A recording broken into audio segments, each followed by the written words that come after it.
सरकार खोटं बोलतंय, शेतकऱ्यांना कोणतीही मदत दिली नाही असा हल्लाबोल आमदार रोहित पवारांनी सरकारवर केलाय। निवडणुकीआधी सरकारनं 7/12 कोरा करण्याचं आश्वासन दिलं होतं। निवडणुकीनंतर सरकारला आश्वासनाचा विसर पडला असं रोहित पवार म्हणाले।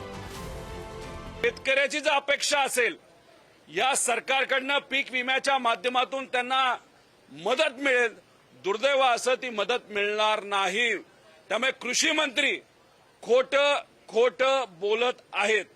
त्याच्याच बरोबर या राज्याचे मुख्यमंत्री आणि मोठे नेते यांनी इलेक्शनच्या काळामध्ये सांगितलं होतं आम्ही 7/12 कोरा करणार, पण आता शेतकरी आणि शेतकऱ्याचा परिवार म्हणतोय खोटं तुम्ही बोलत आहात। 1 रुपयात पीक विमा ही योजना जर सरकारने जरी बंद केली असेल, पण त्या मोबदल्यात शेतकऱ्यांना वेगळ्या काही योजना देता येतील का यासाठी सुद्धा सरकार प्रयत्नरत आहे।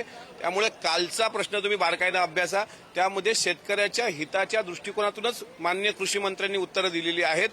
पण पीक विमा कंपन्या ज्यांनी शेतकऱ्याला वेठीस धरून स्वतः मालामाल होऊन शेतकऱ्यांना आजपर्यंत त्रास देण्याचं काम केलं, त्या पीक विमा कंपन्या ब्लॅक लिस्टेड होतील हे जे सभागृहात बोललं गेलं याचा शेतकरी म्हणून आम्हाला आनंद आहे।